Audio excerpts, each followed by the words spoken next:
Selamat pagi semuanya, para peserta webinar Geosistem.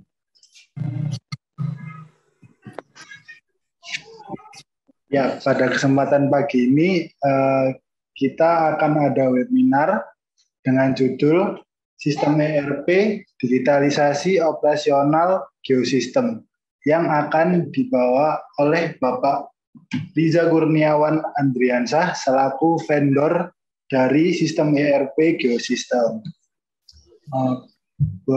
Pertama-tama mungkin Pak Riza mau menyampaikan sepatah atau dua kata perkenalan mungkin. Enggak usah pakai mungkin. Apa Pak? Langsung aja. Langsung aja nih. Ya. Assalamualaikum warahmatullahi wabarakatuh. Terima kasih semuanya. Terus kepada Geosistem yang mau ulang tahun yang ke-25 tahun juga saya ucapkan selamat. Tetap eksis, tetap semangat meskipun kondisi pandemi. Saya yakin kebanyakan dari kita semua di Geosistem sudah tahu saya Pak Riza Kurniawan, biasa dipanggil dengan Pak Riza, selaku implementer sekaligus yang vendor untuk implementasi ERP di Geosistem. Dan ini sudah cukup lama berjalan, kita juga sudah lama berdarah-darah, dan teman-teman mungkin juga masih bertanya-tanya, juga masih ada yang semangat, ada yang sudah mulai jenuh, ini kapan berakhirnya, seperti itu. Mungkin hari ini kita bisa samakan frekuensi ya, apa sih sebetulnya ERP, kenapa harus menggunakan ERP, seperti itu. Oke, mungkin itu aja sih pembuka dari saya. Enggak, dilanjutkan. Baiklah, kita akan langsung masuk ke materi ya Pak Riza. Ya. Untuk ERP di Geosistem itu sendiri, bagaimana? Ini langsung share screen. Ya, langsung share screen. Gimana? Oh, iya.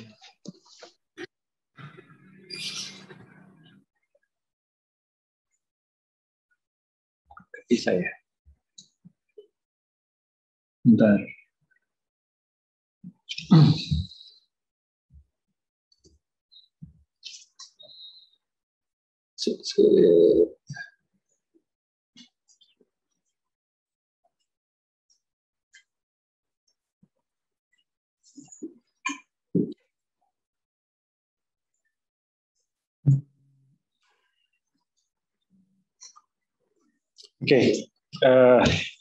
Oke, selamat pagi semuanya ya. Tetap semangat. Saya kemarin diminta untuk menyampaikan sedikit terkait dengan ERP yang sudah kita implementasikan, kalau nggak salah mulai tahun 2018 ya Pak Ayang ya, 2018. Seingat saya itu awal sekali di tahun 2018. Jadi dengan tema yang digitalisasi operasional Geosistem. Saya mulai dulu yang akan saya sampaikan di sini. Saya anggap kita mulai semualah sama-sama samakan dulu seperti apa sih ERP itu. Jadi kita overview dengan ERP-nya, kemudian kapan sih sebetulnya ERP itu dibutuhkan. Kemudian kunci sukses implementasi ERP itu seperti apa. Terus ini yang menjadi banyak pertanyaan adalah mengapa sih implementasi ERP itu butuh waktu yang lama. Kemudian terkait dengan ERP di Geosistem sendiri dan keuntungan dari penerapan ERP. Oke, jadi ERP itu adalah kependekan dari Enterprise Resource Planning. Satu sistem perangkat lunak ya, jadi yang dia seperti Lego modular yang dirancang untuk mengintegrasikan area fungsional utama dari seluruh bisnis proses di suatu perusahaan jadi sistem yang terpadu. Jadi kalau dibayangkan itu seperti kita menyusun Lego. Jadi mungkin Lego yang berwarna kuning itu adalah accounting, kemudian Lego yang berwarna biru itu adalah HRD, Lego yang berwarna hijau itu adalah project management, begitu juga dengan warna-warna lain dan bentuk-bentuk lain, yang itu kita susun menjadi satu kesatuan. Ujung-ujungnya yang dibutuhkan apa sih? Adalah reporting yang sifatnya real time. Selain itu, ERP itu akan menstandarisasi, jadi membuat segalanya menjadi terstandar, kemudian menyederhanakan proses, mengintegrasikan proses bisnis dari masing-masing departemen ya, seperti keuangan, HRD, kemudian dari pengadaan, purchase, dan juga departemen yang lain. Jadi kalau dilihat, ini sedikit gambaran bahwasanya ERP itu mengusung ada sales management, kemudian production planning, inventory, quality management, shipping and delivery, HR, sama public relation management. Nah, ini kalau dibedah lebih dalam, itu bisa setiap perusahaan itu bisa berbeda-beda, tergantung dari budaya kerja di tempat kerja masing-masing. Bisa jadi perusahaan konstruksi yang core bisnisnya sama dengan geosistem, di perusahaan yang lain belum tentu sama budaya kerjanya. Jadi bagaimana model pelaporannya, bagaimana proses pengadaan barang, itu semuanya berbeda. Karena itulah ERP. Kenapa kok kemarin kita sepakat menggunakan ERP yang utuh, nanti di belakang ada penjelasan tersendiri. Nah, selanjutnya, sebetulnya kapan ERP itu dibutuhkan? Jadi ERP dibutuhkan saat perusahaan itu sudah merasa bahwasannya semuanya dituntut serba cepat. Artinya serba cepat harus bisa menjawab stok barang kita itu berapa, kemudian ada pertanyaan dari customer kira-kira kapan ada waktu untuk mengerjakan, kita juga bisa menjawab dengan cepat. Kemudian terkait dengan kesiapan tenaga kerja yang harus dikirim ke lokasi proyek itu juga bisa cepat. Itu yang membuat nilai kompetensi dari suatu perusahaan itu mampu bersaing. Jadi mungkin bisa dibayangkan dalam suatu proyek tender tanpa menggunakan ERP atau masih manual maupun semi manual, saat menyusun budgeting ataupun penjadwalan itu jauh lebih lama. Artinya adanya perubahan-perubahan waktu. Mungkin tidak secepat kalau kita sudah menggunakan sistem. Selain itu, ERP mulai dirasa dibutuhkan apabila perusahaan sudah mulai melakukan ekspansi secara besar-besaran. Artinya secara besar-besaran di sini ekspansi yang mungkin awalnya itu lini bisnisnya cuma 1 meningkat menjadi 2, atau produk yang di delivery kepada customer itu menjadi lebih banyak. Atau bisa jadi sistem keuangan yang sudah mulai cepat geraknya.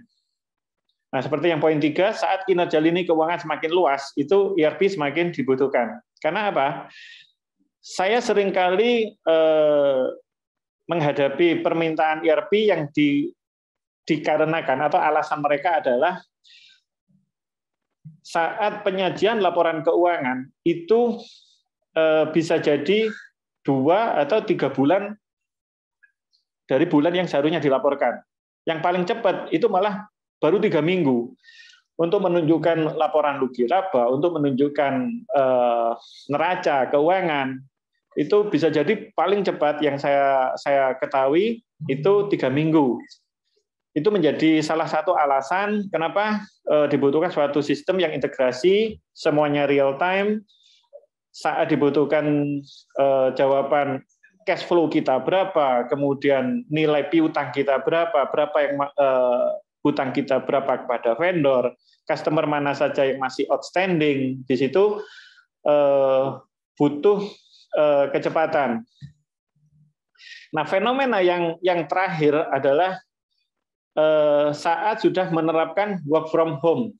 Jadi ini suatu fenomena yang saat ini terjadi. Saya sendiri mengalami suatu fenomena bahwasanya mungkin mereka dari perusahaan saat ini mulai merasa terlambat ya. Jadi mereka saat dulu masih bisa running well perusahaannya, mereka masih menganggap ERP itu adalah sesuatu yang nanti aja, karena mereka masih bisa menggunakan Excel pun masih bisa, kemudian atau program accounting yang sifatnya standalone aja seperti beberapa ini aplikasi accounting itu masih cukup menurut mereka. Namun saat pandemi terjadi, mulai diterapkan work from home, mereka mulai merasa bahwasanya bagaimana how to adapt. Jadi bagaimana untuk mengadaptasi terhadap kondisi work from home. Masing-masing departemen personilnya bekerja dari rumah masing-masing. Interaksinya bagaimana, dengan dokumennya bagaimana. Nah, yang saya salut dari Geosystem adalah sebelum diimplementasikan ERP, Geosystem itu sudah menggunakan Google Drive. Jadi semuanya secara dokumen tersentral di Google Drive dengan pembagian hak akses yang sudah diatur sedemikian rupa sehingga dari lini keuangan, dari lini penjualan itu mengakses dari satu sumber yang sama. Namun dari Google Drive itu masih dibutuhkan waktu analisa yang lebih panjang pada saat mulai membandingkan lah antara data penjualan yang masuk dengan antara data permohonan permintaan pelanggan sampai itu terjadi kepada proses penjualan, juga interaksi dengan keuangan itu terkadang masih ada kendala. Oke, saya lanjut lagi. Nah, terus kunci suksesnya implementasi ERP gimana sih? Jadi kalau ada pertanyaan, apakah dengan implementasi ERP itu apakah selalu berhasil? Jawabannya adalah enggak. Jadi juga banyak yang perusahaan melakukan implementasi ERP kemudian dia fall. Saya mengatakan ini bukan berarti terus membuat down bahwasanya wah jangan-jangan kita nanti sudah berdarah-darah kemudian fall. Itu tergantung ya. Jadi di sini kunci sukses daripada implementasi ERP adalah yang pertama itu adalah dukungan dari top level manajemen. Jadi kalau sudah top level manajemen ini adalah kunci utamanya. Saat top level manajemen itu sudah mendukung, maka untuk ke bawah lebih mudah. Ibaratnya bisa dibayangkan. Misalnya dari rekan-rekan di sini sudah membuat suatu laporan keuangan, kemudian sudah entry data, kemudian data tersebut tidak ada feedback atau tidak ada yang dikomentari atau bahwasanya tidak ada ya imbal balik lah. Jadi nanti akan timbul pertanyaan pasti dari user, kok dataku sudah jelas salah tapi nggak ada yang protes ya. Berarti dataku ini nggak dilihat. Nah, itu yang kemudian lambat laun user ini mulai enggan entry dan ternyata itu yang membuat ERP menjadi fall. Akan berbeda dengan kalau top level manajemen selalu monitoring. Saat data sudah mulai nggak real time atau ada yang nggak sesuai atau ada data mencurigakan, langsung ditanyakan. Nah, ini akan membuat user itu menjadi wah berarti dataku memang dilihat, berarti apa yang aku entry memang ada fungsinya seperti itu. Dan memang dalam ERP itu sejak awal dulu bahkan dimanapun mungkin selain saya pasti kata-kata yang tidak pernah hilang adalah siap berdarah-darah. Jadi memang untuk implementasi ERP itu nggak mudah. Kemudian yang kedua, untuk bisa suksesnya implementasi ERP adalah visi dan rencana bisnisnya harus jelas. Jadi bisa jadi ada perubahan proses bisnis karena dengan adanya ERP itu ada suatu perubahan ya. Ada perubahan budaya kerja yang mungkin sebelumnya itu interaksinya bisa by WA atau by lisan atau sekedar tulisan di atas kertas terus minta tolong buatkan ini atau by telepon aja tanpa data yang bisa terrecord. Bagaimana histori dokumen itu bisa terjadi? Nah, itu yang harus diutamakan dalam perencanaan saat implementasi ERP. Kemudian bisnis proses yang detail. Jadi di sini arti bisnis proses yang detail itu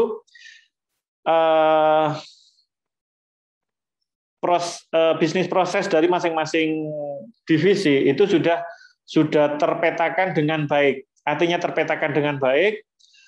Secara dokumen itu misalnya ada proses dari proses 1 ke proses 2, dari proses 3 itu ke proses 4, ada urutan yang jelas, SOP yang jelas. Itu harapannya adalah pada saat di lapangan pun memang demikian. Jadi bukan sekedar di dokumen adalah prosesnya itu harus proses 1, 2, 3 itu harus berurutan, tetapi di lapangan karena suatu kondisi itu ada hal-hal yang kemudian diabaikan. Karena sudah percaya, proses 2 diabaikan. Nah, itu yang juga menjadi penghalang. Jadi bagaimana ERP bisa berjalan dengan lancar. Kemudian hal yang nggak kalah penting adalah komunikasi. Artinya komunikasi, hal yang sekiranya itu tidak sesuai dengan kondisi di lapangan, itu mohon disampaikan kepada top level manajemennya atau kepada atasannya secara langsung. Karena apa? ERP bukan orang sakti, karena dia juga harus ada perlakuan dari manusianya. Maksudnya begini, saat implementasi ERP, pasti yang awal sekali diminta adalah bisnis proses. Nah, bisnis proses masih di atas dokumen. Tapi hal-hal yang terjadi secara langsung di lapangan ya, apakah benar sih misalnya di proses penjualan. Proses penjualan itu adalah secara dokumen misalnya ada kolom yang harus diisi A, B, C, D semuanya lengkap, data pelanggan harus lengkap, kemudian penawaran awal itu harus sudah ada. Nah, di sistem ERP akan dibuat seperti itu. Tetapi ternyata di lapangan terkadang ada yang diabaikan.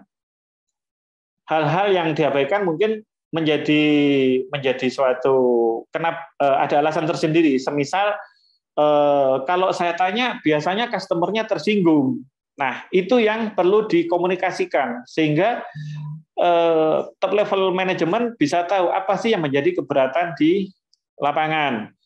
Sebagai contoh juga mungkin biasa terjadi di masalah inventory. Secara dokumen ISO ya, nah, kan Geosystem juga sudah ISO. Secara dokumen ISO sudah tersusun secara rapi, bahwasanya barang datang itu diterima oleh pihak penanggung jawab gudang, kemudian sebelum itu dianggap stok harus melalui quality control. Nah, baru itu dianggap sebagai stok yang sudah melalui tahap quality control. Nah, itu secara dokumen. Harapannya adalah secara real di lapangan, ya memang dilakukan. Artinya barang datang, diterima oleh petugas gudang, tidak di stok dulu sebelum orang QC itu memang melihat. Yang sering terjadi adalah, karena mungkin kebanyakan dari suatu perusahaan yang sudah implementasi ERP, antara lokasi kantor dengan lokasi gudang itu berbeda, ini yang membuat bagian QC biasanya itu dilewati dengan alasan mungkin karena jauh Pak, cukup difoto aja Pak, atau dipercayakan kepada penanggung jawab gudang. Nah, ini bisa menjadi suatu saat menjadi bumerang. Karena apa? Bisa saling menyalahkan. Saya sudah beberapa kali mengalami seperti ini, mereka saling menyalahkan. Yang bagian QC mengatakan bahwasanya fotonya nggak jelas, yang dari bagian gudang ya juga mengatakan kan seharusnya memang bukan tanggung jawab saya. Nah, itu yang perlu dikomunikasikan sehingga di sistem ERP itu juga bisa dibuat suatu opsi apakah QC-nya itu memang haknya menjadi penanggung jawab gudang atau QC ini tetap menjadi tanggung jawab orang QC dengan SOP bagaimana ya, mungkin SOP-nya harus dirubah. Nah, itu perlunya komunikasi di situ. Kemudian yang perlu dipahami lagi adanya manajemen perubahan. Jadi kalau mungkin dari teman-teman di sini punya teman yang bekerja di perusahaan lain dan di perusahaan tersebut sudah implementasi ERP dengan brand apapun, itu ada yang namanya manajemen perubahan atau change management. Maksudnya bagaimana? Karena di situ akan terjadi perubahan budaya kerja. Yang awalnya mungkin dokumen itu bisa ditumpuk dulu, kemudian baru dilihat sore nanti, baru disampaikan kepada rekan kerjanya besok, kemudian atau bisa jadi kalau nggak ditanya ya dibiarkan dulu dokumennya. Dengan dengan adanya ERP itu sudah nggak terjadi lagi karena antar departemen itu saling terintegrasi. Sebagai contoh, kalau di geosistem itu ada dokumen FP2. FP2 permintaan pelanggan itu kalau tidak segera diproses oleh bagian penjualan, maka itu juga tidak bisa menjadi suatu penawaran. Nah, mungkin kalau sebelumnya bisa jadi kalau dokumen itu tidak segera dieksekusi, tidak terlalu menjadi masalah. Tetapi saat sudah menjadi ERP, ada sesuatu yang nggak pas, itu akan segera diketahui. Seperti contohnya, dari permohonan pelanggan, permintaannya adalah geomembran dengan tipe A. Tetapi saat sudah masuk di bagian sales, yang menyiapkan RP3, itu melihat bahwasanya, oh ternyata di inventory-nya nggak siap untuk geomembran tipe A, adanya tipe A+ dengan harga lebih mahal, seperti itu kan. Nah ini juga dari pihak pemasaran harus juga siap bahwasanya, oh berarti harus segera mengkomunikasikan dengan customer, seperti itu. Jadi banyak sekali perubahan-perubahan budaya kerja setelah adanya implementasi ERP. Yang sering terjadi adalah saat awal itu saling menyalahkan, ego sektoralnya lebih diutamakan. Sebagai contoh, saya ambil yang sering saya alami adalah saat implementasi di rumah sakit. Apa sih artinya ego sektoralnya masih diutamakan? Di rumah sakit itu saat kita implementasikan pencatatan pasien, kemudian rekam mediknya apa aja, terus obat apa aja yang sudah diberikan kepada pasien, itu berpengaruh kepada tagihan di kasir. Nah, saat pasien sudah pulang, dia menghadap kasir, kasirnya minta tunggu. Ini terjadi, saya ngalami sendiri. Pasien itu, keluarga pasien harus menunggu sekian lama untuk mendapatkan jawaban sekian rupiah yang harus dibayar. Tetapi datanya belum masuk di bagian keuangan, sehingga keuangan menelpon ke bagian keperawatan. Keperawatan ya mungkin dengan enaknya aja jawab, tugas saya itu lebih mengutamakan pasien, ya tunggu dulu, seperti itu. Jadi itu yang membuat seringnya terjadi ego sektoral, bahwasanya sistem ini saling berkesinambungan, memiliki konsekuensi di divisi yang lain. Sebagai contoh tadi, keuangan tidak bisa memproses, gara-garanya dari bagian keperawatan tidak menginput data apa aja sih yang sudah diberikan kepada pasien. Nah, pasien sendiri juga berharap segera pulang, tapi karena data angka rupiah yang diharapkan oleh keluarga pasien nggak segera muncul, ini keluarga pasien menjadi uring-uringan dan itu akan memberikan dampak buruk kepada rumah sakitnya. Nah, harapan saya adalah itu bisa diminimalisir di geosistem. Sebab apa? Sebagai contoh mungkin saya kasih gambaran, saat bagian gudang mungkin sudah menerima barang tetapi data belum diinput di ERP, maka bagian pengadaan itu dia tidak bisa melihat bahwasanya oh stoknya sudah masuk, oh barangnya sudah masuk, karena di sistemku tidak ada. Sehingga apa? Invoice tagihan kepada vendor juga tidak bisa dimunculkan kepada bagian keuangan. Hanya kelalaian dari pihak gudang yang tidak segera input data. Tiba-tiba tagihan dari vendor datang di keuangan juga kaget, loh kok tiba-tiba ada ini, kita nggak siap. Hanya gara-gara apa? Dari bagian pengadaan mungkin tidak segera input data.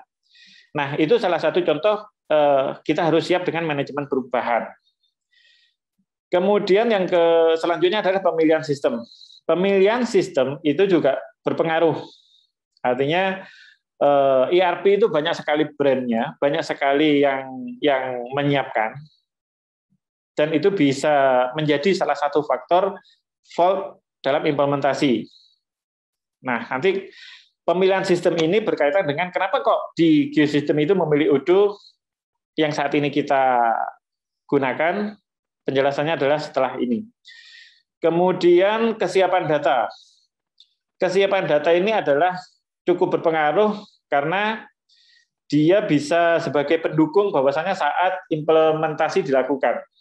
Jadi implementasi dilakukan itu berbasiskan data yang sudah ada. Jadi data legasi, data saat ini yang sudah biasa dilakukan. Kalau mungkin data itu memang dalam bentuk Excel, ya dari tim implementator ERP itu akan melihat pola datanya dulu.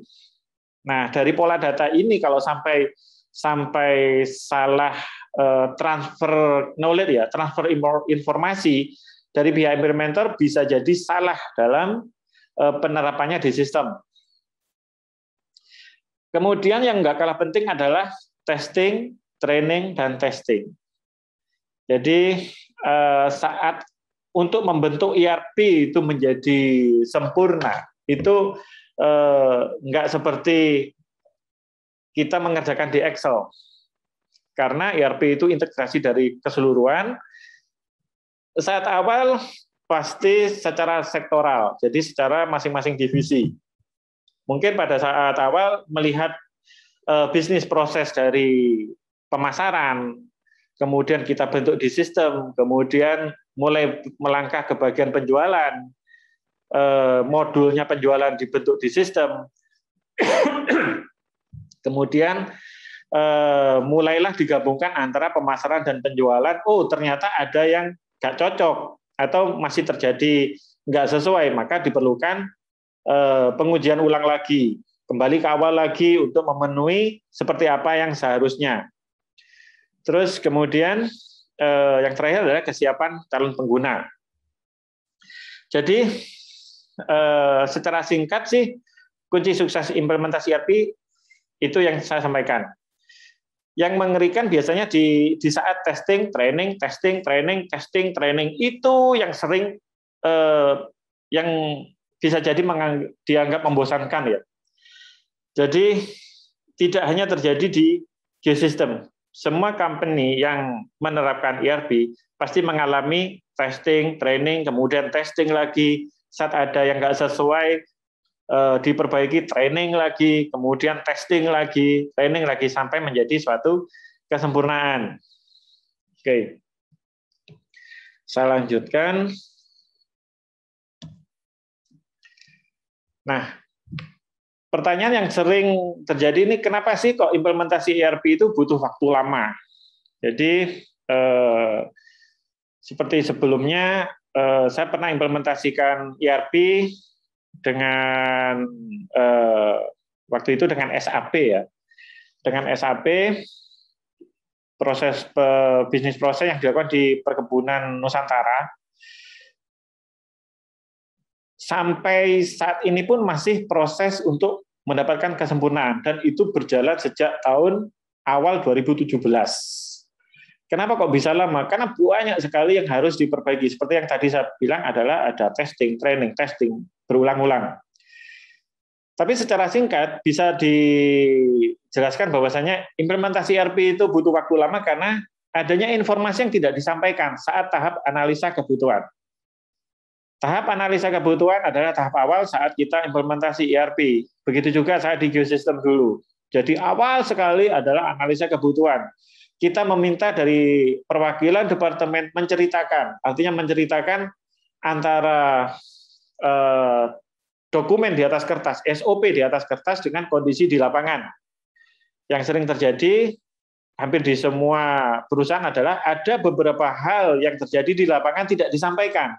Kesulitan-kesulitan yang di lapangan yang tidak disampaikan, yang itu bisa menjadi masalah saat implementer ERP menyusun sistemnya. itu bisa terbukti pada saat apa? Saat sistem dijalankan, mulai muncul pertanyaan, mulai muncul keberatan. Pak, kalau biasanya di lapangan tidak bisa begini, karena begini. Nah, itu muncul saat program sudah di tengah jalan. Gitu. Nah, itu sehingga apa? Harus kembali lagi di awal. Kemudian sudah diperbaiki, muncul lagi masalah baru. Itu yang membuat, salah satunya membuat menjadi lama. Kemudian penyelesaian gap yang cukup lama. Jadi gap itu apa sih? Gap itu adanya kesenjangan ya, atau hal yang nggak bisa yang menjadi masalah lah.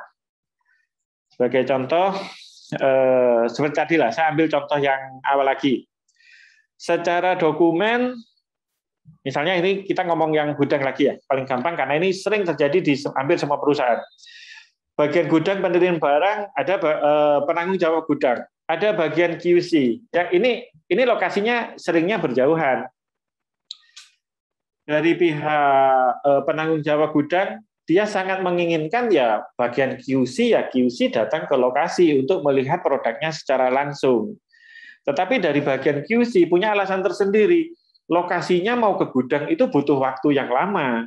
Jadi saya pikir ya cukup foto saja. Nah, ini yang seharusnya ini ketemu titik tengahnya bagaimana, ini masih apa ya? Masih diberikan menurut gudang bagaimana, menurut bagian QC bagaimana, top level manajemennya mungkin juga dari sudut pandang top level manajemen, oh seharusnya bisa lah. Nah, seperti itu kan. Itu yang salah satu faktor yang membuat sistem menjadi lama.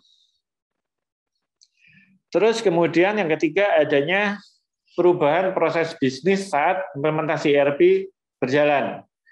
Artinya perubahan proses bisnis seperti tadi, ERP sudah berjalan, sudah mulai entry data, karena faktor pertama tadi, adanya informasi yang tidak disampaikan saat analisa kebutuhan, sudah setengah jalan, ERP-nya harus dirombak lagi. Seperti itu.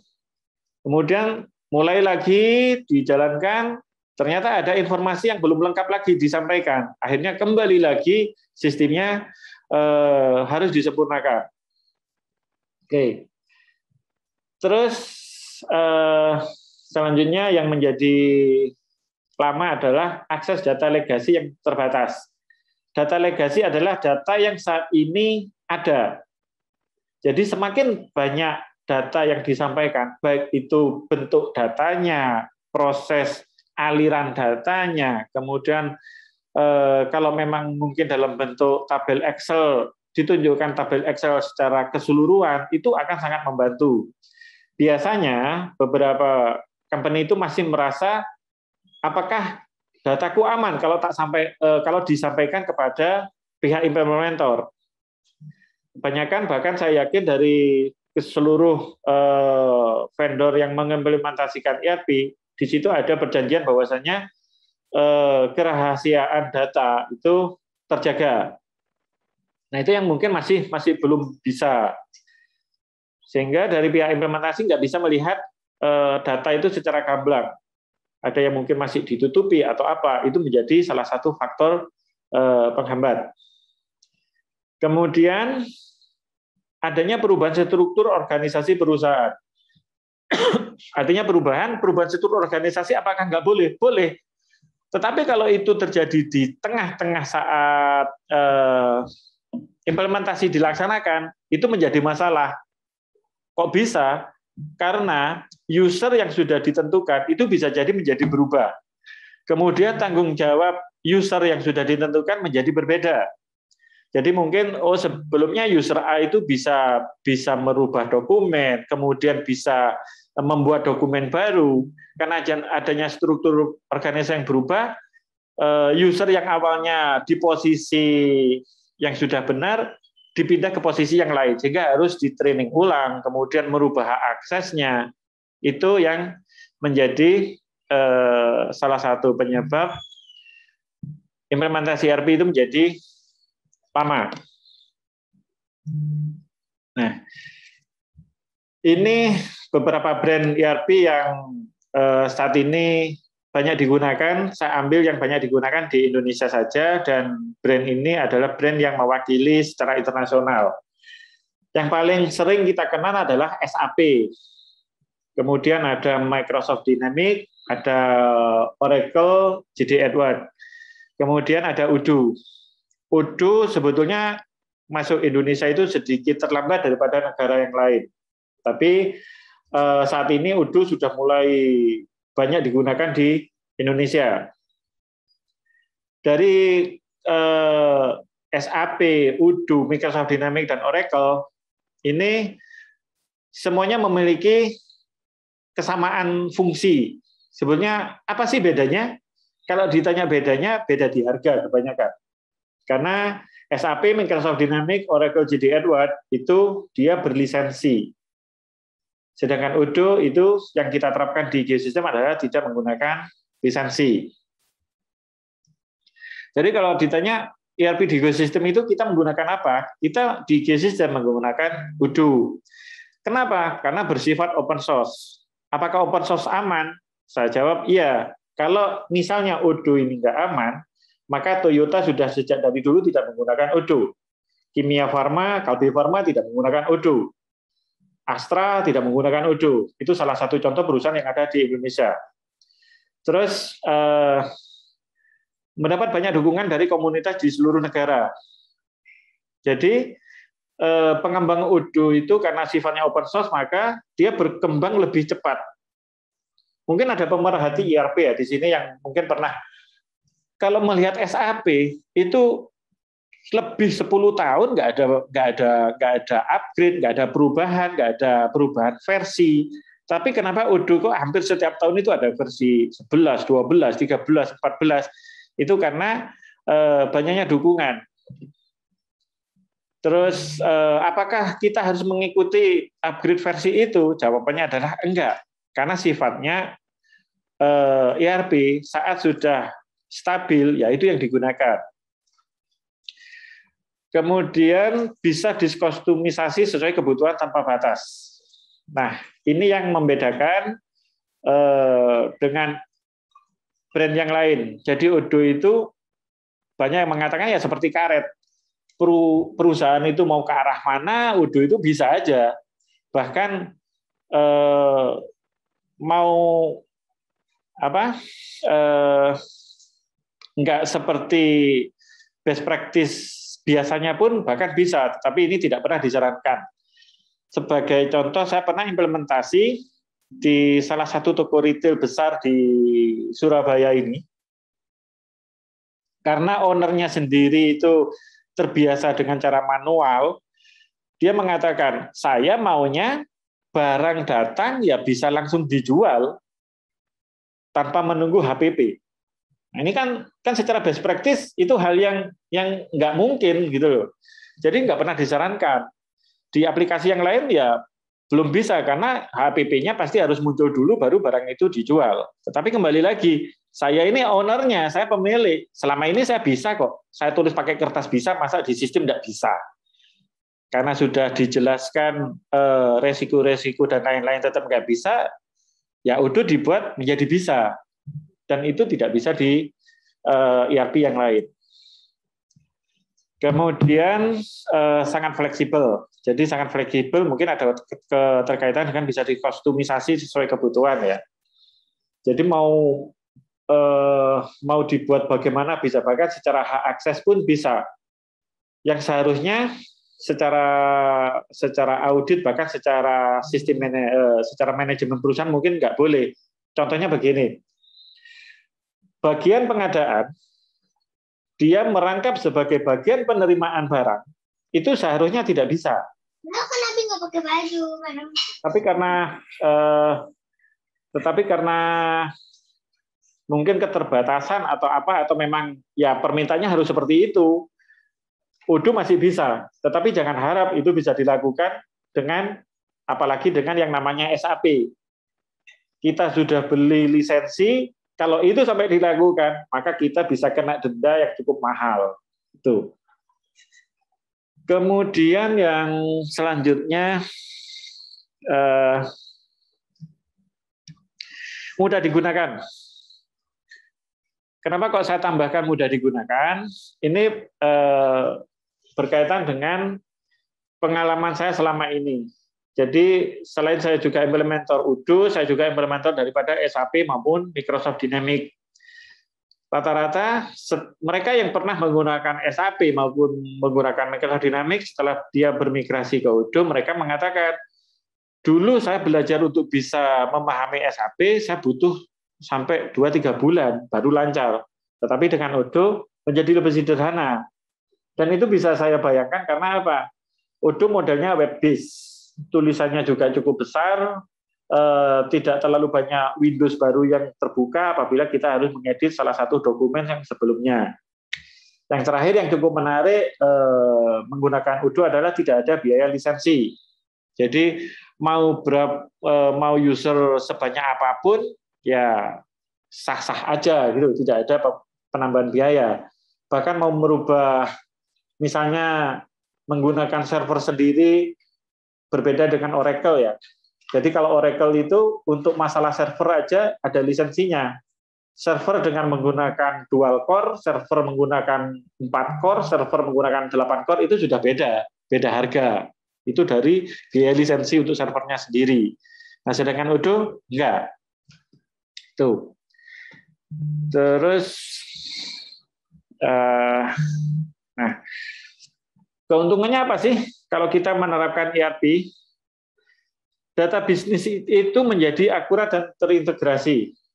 Namun, ini juga diperlukan dari disiplinnya user pada saat entry data. Jadi ya jangan harap apapun ERP yang digunakan, tetapi dari user belum bisa disiplin saat entry data, maka jangan harap bisa mendapatkan data bisnis yang akurat dan terintegrasi. Kemudian sebagai dasar pengambilan keputusan yang lebih baik. Nah, dengan adanya ERP itu harapannya adalah kita bisa segera tahu sih, dari pihak perusahaan, dari pihak user yang berkepentingan. Cash flow kita sekarang berapa sih? Ketersediaan stok kita berapa sih? Terus kemudian produk kita yang paling laku apa sih? Nah, itu harus segera bisa dijawab dengan baik, bukan dengan mengingat ya, kira-kira yang paling besar itu geobag selama ini. Ya mungkin kebetulan yang belanja geobag si A, yang ditanya si A, jawabannya seperti itu. Tetapi akan berbeda dengan si B, yang mungkin si B itu lebih banyak dengan pekerjaan lingkungan. Jadi berbeda lagi nanti jawabannya. Nah, kemudian keuntungannya adalah mengembangkan etos kerja lebih efisien dan produktif. Kenapa kok lebih efisien? Sejujurnya saat ERP itu sudah running well, sudah berjalan dengan baik, maka proses kerja itu lebih sederhana. Saya gambarkan gini, yang memang terjadi di ekosistem. Di ekosistem ini yang salah satu menjadi keputusan yang baru diambil di sekitar awal tahun 2020, akhir tahun 2019, awal tahun 2020, yaitu bukan menghilangkan lebih tepatnya, tidak semuanya harus menggunakan BSPC. Jadi tidak menggunakan BSPC itu tidak semuanya. Sejak awal implementasi sampai saat ini, keputusan untuk tidak semua transaksi menggunakan BSPC itu baru diputuskan di awal 2020. Karena terkadang memang harus seperti awal tadi, melihat dulu prosesnya. Ternyata yang sebelumnya misalnya dari bagian pengadaan, untuk melakukan pembayaran kepada vendor, maka bagian pengadaan harus membuat BSPC. BSPC itu yang kemudian disetujui oleh bagian keuangan. Nah, sedangkan secara ERP, saat bagian pengadaan itu membuat PO, membuat pengadaan suatu barang, sistem sudah mencatat yang bisa dilihat oleh bagian keuangan, bagian pengadaan ternyata beli barang sekian rupiah, sekian juta. Nah, bagian keuangan nggak harus menunggu BSPJ. Secara sistem dia sudah tercatat, bisa dilihat oleh bagian keuangan, tinggal bagian keuangan memvalidasi bahwasanya oke, aku tahu harga segitu dan aku akan siapkan dananya pada saat ada tagihan dari vendor. Nah, itu salah satu contohnya. Begitu juga untuk bagian penerimaan barang gudang. Jadi saat barang dari pengadaan itu sudah diterima bagian gudang, gudang mengentry datanya bahwasanya barang sudah diterima, bagian pengadaan di sistem juga sudah melihat, tidak perlu harus menunggu telepon atau bahkan menelpon menanyakan, Pak, barangku sudah datang belum ya? Tidak perlu seperti itu. Nah, yang terakhir adalah mengembangkan etos kerja dengan standarisasi sistem. Apalagi di geosistem itu sudah menggunakan standarisasi ISO, dengan mengimplementasikan ERP itu akan saling mendukung seharusnya. Karena apa? Secara standar dokumen, standar kerja, semuanya sudah diatur oleh sistem. Oke, selanjutnya saya sampaikan status ERP di geosistem seperti apa untuk saat ini. Jadi platformnya di geosistem itu menggunakan Odoo 12, database-nya menggunakan PostgreSQL yang seri 9, servernya menggunakan cloud, posisi server saat ini ada di Singapura. Untuk CRM, modul CRM atau biasa dikenal dengan FP2 kalau di sini. FP2 secara modul sudah 90%, secara penguasaan user itu sudah 100%. Kenapa kok nilainya 90%? Karena dokumen fisik yang mungkin diharapkan bisa dicetak, tinggal proses itu aja. Begitu juga dengan sales, secara modul sudah 90%, secara user sudah 100%. Purchase juga demikian, secara modul sudah 90%, secara user 100%. Artinya secara modul kok 90%, usernya kok malah 100%? Penjelasannya adalah seperti tadi.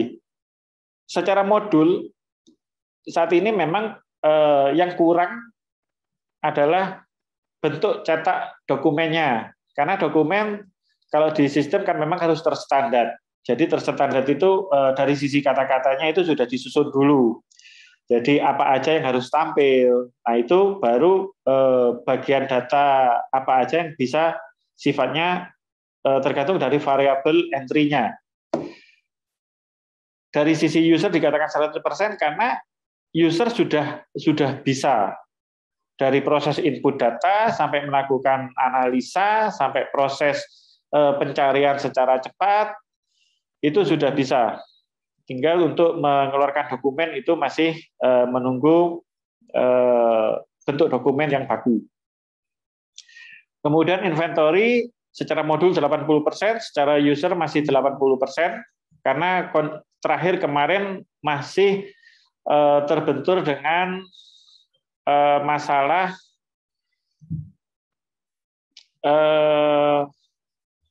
pembentukan tagihan yang itu menjadi satu ya. Sebagai contohnya gini ya, kemarin sempat mengikuti. Jadi misalnya ada vendor dari Sito datang pada awal Januari, kemudian ada lagi barang dari Sito dengan untuk proyek yang berbeda datang di akhir Januari. Nah, itu masuk di keuangan menjadi satu kesatuan tagihan ke Sito yang seharusnya itu terpisah. Itu. Kalau untuk modul finance sama accounting, secara modul 100%, secara user masih 20%. Itu karena memang user masih harus menunggu data yang dari inventory maupun purchase. Karena apa? Mayoritas pengakuan hutang ya, pengakuan invoice itu setelah barang diterima. Nah ini kenapa kok masih 20%? Karena proses barang diterima masih banyak belum dilakukan. Kenapa kok banyak dilakukan? Karena masih kemarin ada permasalahan di sistemnya itu pengelompokan invoice menjadi satu kesatuan, satu tagihan bulat. Itu nanti yang memang perlu dibenahi. Untuk human resource secara modul sudah 100%, secara user 70%. Ini memang masih perlu dilakukan pelatihan lanjutan, karena user dari human resource ini yang sebelumnya bukan Pak Dana ya. Kalau sekarang kan Pak Perdana. Nah, sebelumnya dulu bukan. Kemudian payroll secara modul 100%, secara user 70%, terkait formulasi payroll baru terjadi saat ini, formula perhitungan payrollnya. Kemudian project secara modul sudah 80%, secara user masih 20%, karena masih ada yang perlu diluruskan terkait dengan project di modul project, proses entry data di project dengan kondisi legacy di lapangan.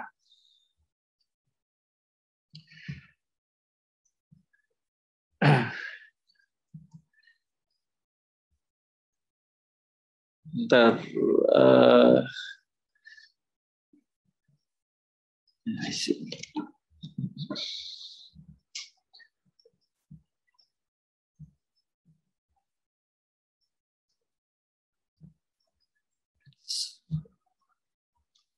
Oke, saya lanjutkan. Sekalian nanti sesi tanya jawabnya belakang.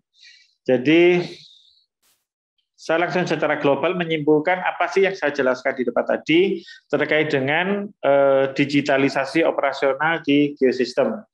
Kalau kita ngomong digitalisasi operasional di geosistem, sebetulnya sebelum adanya ERP, di geosistem sudah melakukan digitalisasi. Itu terbukti dari apa? Perusahaan yang sudah menggunakan Excel itu sudah bisa dikatakan digitalisasi karena datanya sudah bentuk digital. Apalagi di geosistem sebelum adanya ERP sudah menggunakan Google Drive sebagai sarana penyimpanan data dan kolaborasi data antar pemangku jabatan di geosistem antar divisi juga. Nah, dengan adanya ERP, salah satu yang bisa saya sampaikan adalah analisa secara cepat, pengambilan putusan secara cepat, lebih efisien pekerjaan adalah contoh saya buka untuk FP2.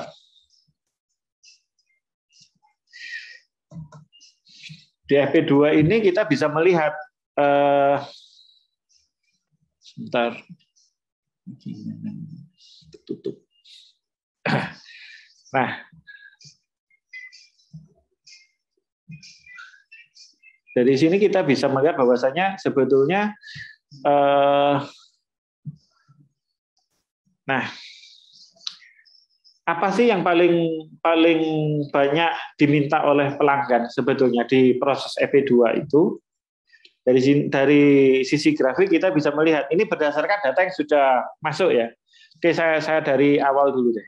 Dari awal dulu, di sini kita bisa melihat bahwasanya yang paling sederhana adalah siapa sih yang paling banyak membuat dokumen FP2? Jadi bisa dilihat bahwasanya user atas nama Bu Hani ya yang paling banyak entry untuk data FP2. Ada 809 data. Nah, kemudian kalau kita breakdown lagi, entry datanya itu terakhir itu kapan?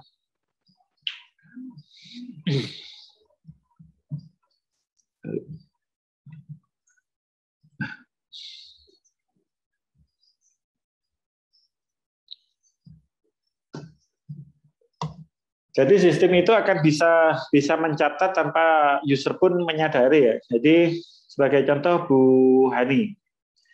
Jadi Bu Hani terakhir kali itu adalah melakukan pencatatan FP2 itu di bulan Desember 2021. Jadi Mei, Juni, Juli, kemudian Agustus tidak. Ada penjelasan tersendiri kenapa Agustus tidak. Secara internal geosistem juga sama-sama tahu. Kemudian dari sini kita masih bisa breakdown lagi. Ini berdasarkan bulan, kemudian terakhir sebetulnya kapan sih itu kita bisa melihat Bu Hani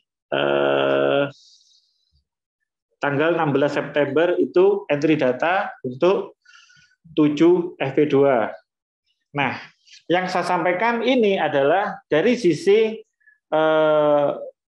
perusahaan atau dari sisi siapa yang menilai kinerja karyawan. Itu bisa dilihat dari sini bahwasanya datanya memang sudah dimasukkan rata-rata dalam satu hari itu besar sih, hanya masih awal dulu Juli baru 3 itu karena masih awal Bu Hani pegang untuk modul FP2, tapi selanjutnya rata-rata sudah di atas 10, masih bagus, dan ini pun terkait dengan perkembangan data FP2 yang masuk. Selanjutnya apa sih yang bisa dilihat? Kita baru ngomong FP2, ini bisa juga terjadi di modul yang lain ya. Jadi untuk FP2, semisal saya mau melihat, nah dari nilai rupiahnya, atau saya pakai grafik aja biar gampang ngelihat. Permintaan paling besar apa? Yang paling banyak. Dari sini terlihat bahwasanya yang paling banyak adalah geotextile nonwoven staple fiber. Tapi kalau kita breakdown FP2 yang dibuat di tahun ini aja,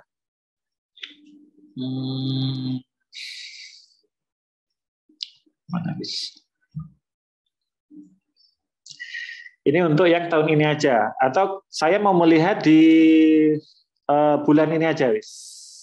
Nah, untuk di bulan ini aja tetap aja geotextile staple fiber itu adalah permintaan yang paling banyak, kemudian diikuti oleh geomembran seperti itu.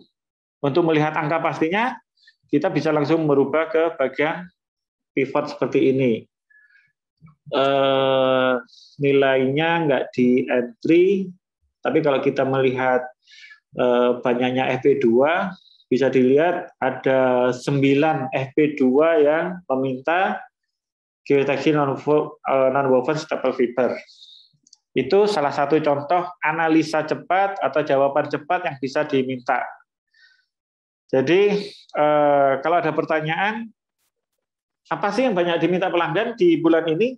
Tinggal dilihat aja, geotextile nonwoven staple fiber. Bukan berdasarkan kira-kira, semuanya berdasarkan data. Oke, nah dashboard sendiri juga lebih dia menyajikan data secara disesuaikan dengan apa sih yang dibutuhkan. Ini mungkin terlalu kecil ya. Terus saya berpindah untuk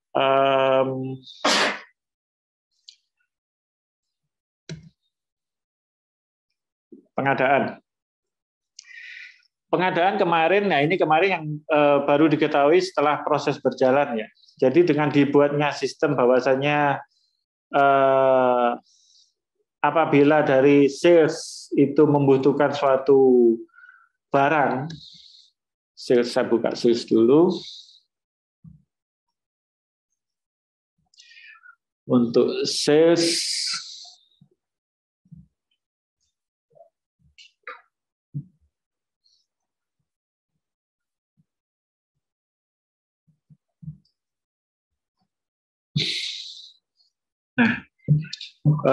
untuk sales ini Pak Ade ada 134 dokumen yang dibuat.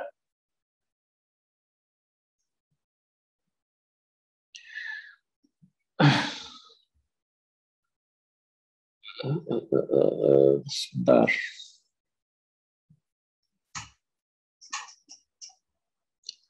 Nah, dari nilai totalnya saya filter dulu untuk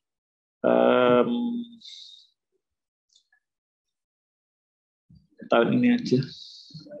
Nah, jadi yang dibukukan di sini terlihat bahwasanya Pak Ade itu mencatatkan data untuk penjualan kurang lebih, ini data yang sudah masuk itu di angka 992 miliar. Kemudian Bu Hani itu ada 956 juta. Ini sebagai bentuk analisa. Nah, dari sales ini saya melihat yang jadi order. Coba saya pilih yang jadi order.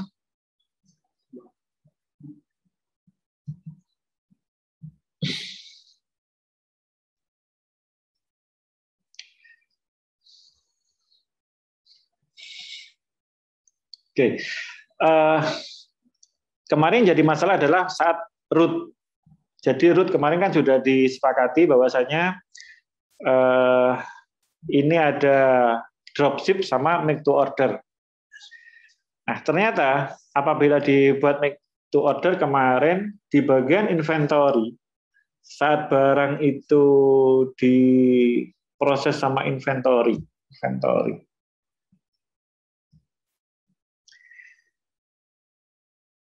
Sambil contoh di gudang tambak sawah. Ada sekian proses.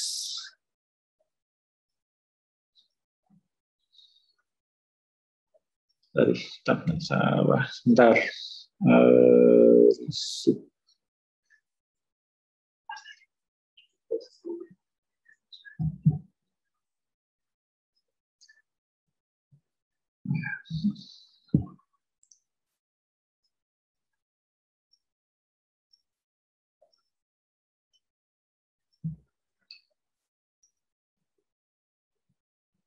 Oke.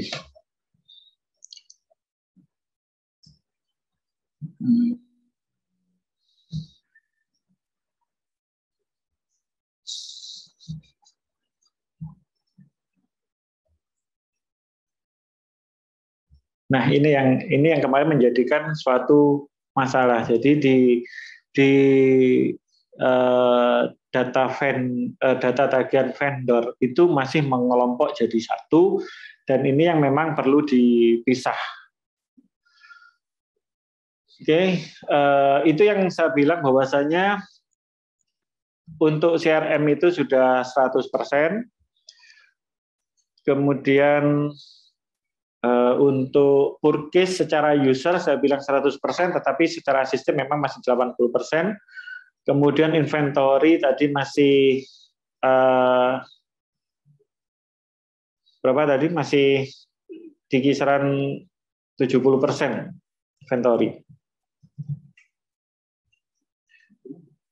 Terus yang lainnya masih proses menyusul ya. Jadi yang selanjutnya itu HRD kemarin sudah mulai proses ini HRD, data HRD juga sudah mulai dimasukkan.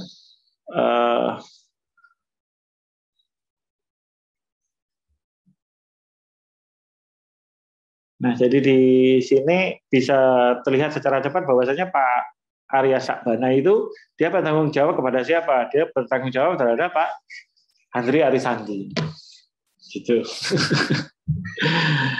Oke, selanjutnya ini saya pikir cukup ya. Jadi saya pikir cukup dulu.